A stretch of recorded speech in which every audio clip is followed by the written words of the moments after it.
Low life. Well, you guys, this one's close to my heart. Boosted VQ.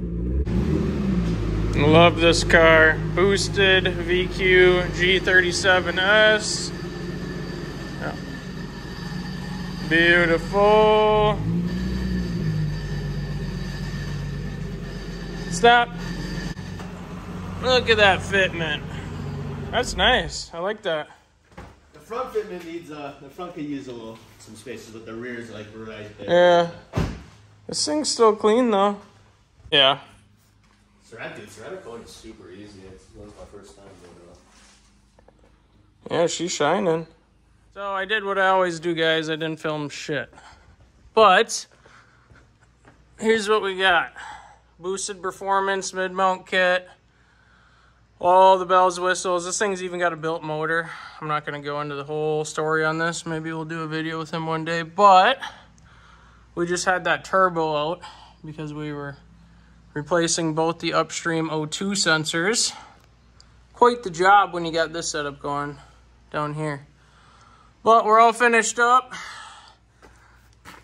Check out, oh, he already put it away, but cylinder number 3 had no electrode on the plug. Didn't damage the cylinder too bad, which is good. But we'll see how she runs now. It even had a ton of oil on it, obviously it wasn't firing. But we're gonna button her back up. We'll do a sound clip for you guys. Maybe we'll convince him to rev it. Well, my silly ass got this Jeep done and forgot about oil. So I just pushed it out.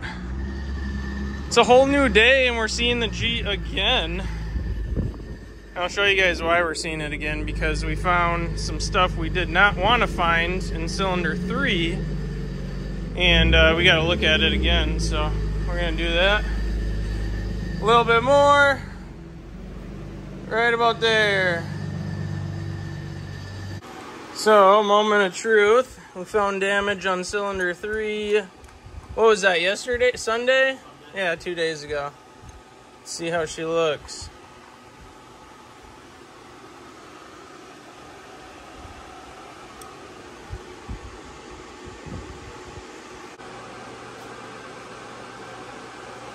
Not terrible. So we're gonna compression test, compare 3 and 1. Oh, you guys can't see nothing. 3 and 1. I'll show you guys what it looks like in the borescope. We're gonna borescope it one more time, get some better pictures. So I'll just chime in here and kind of show you what we're looking at. As you can see, this is the piston surface that we're looking at. And you see a bunch of debris. It looks like it's sitting on top of the piston, but it's actually not. It's damage caused to the top of the piston, superficial damage, as you would call it. And we got some heavy scoring on the cylinder wall there. As you can see, the vertical scoring.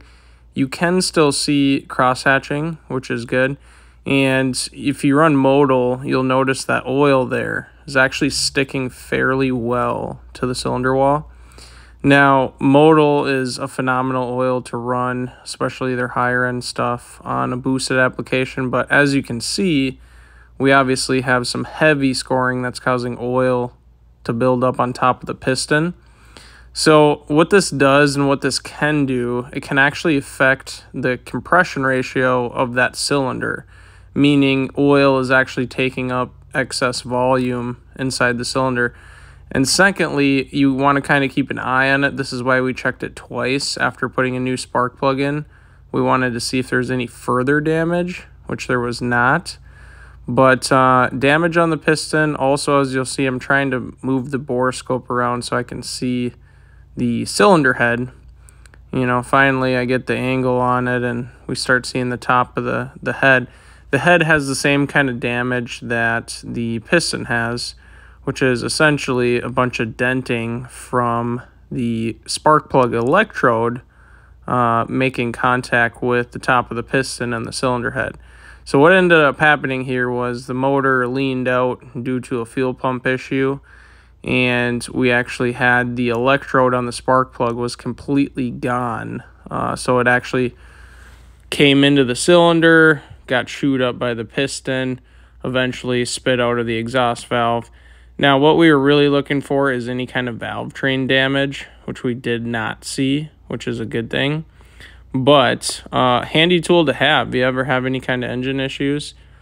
This borescope, I'll put a link for it. It was like $250. Plugs right into an iPhone or Android. It has a full swivel function, the whole works. So she's blowing off a little bit. We got 190 PSI because the tick was more like right there, not right there. So let's go ahead and compare it to cylinder number 1. See what that looks like. This is number 1.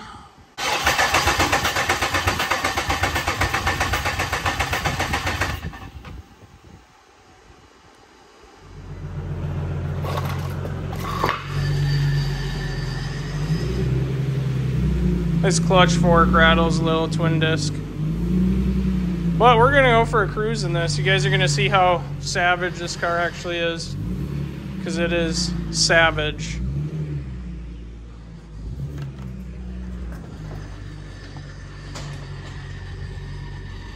She's pretty.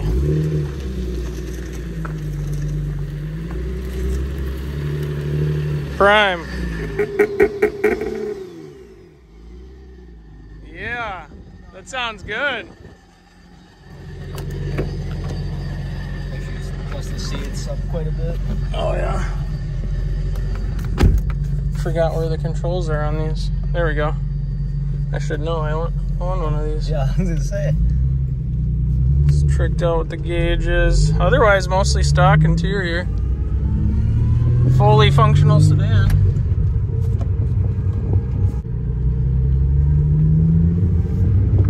Six-speed. What's up? Just gonna check my IQ Tech. I'm sure that. Oh yeah. See what codes it's throwing. It's probably the rear O2 since we threw it. Oh, absolutely. Not even plugged in. Take a right here, you said? Yeah. So you take a right, and then once you get over the hill, it's 55. Yeah. So there's the cop that normally sits here anyway.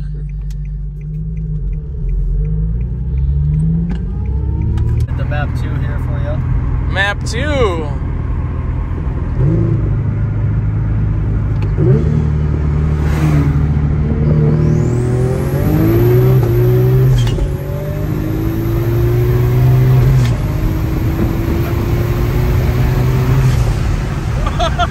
Holy shit. Holy shit. Dude, that is savage. He's moving nicely. That is savage. You were legit drifting this thing for like 250 feet easy.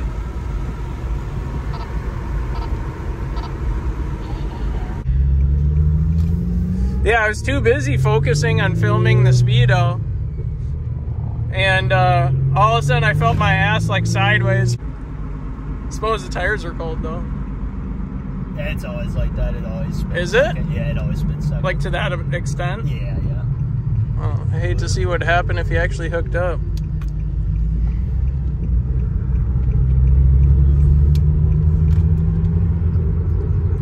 Space here. Yeah, a lot more space than that. This car closes gaps. Except let's wait and see who that is.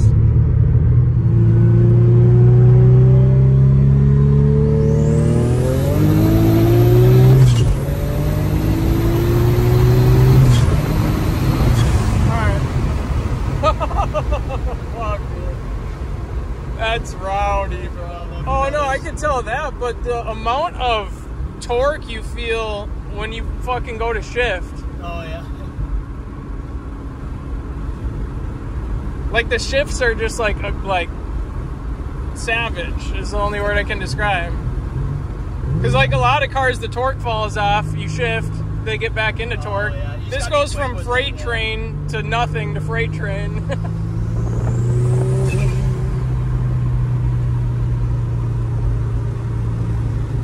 Yeah, it sounds good too.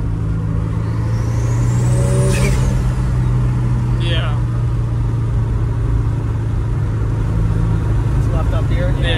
left up here. Hell yeah. All right. We'll see ya. Thank you again. Take it easy.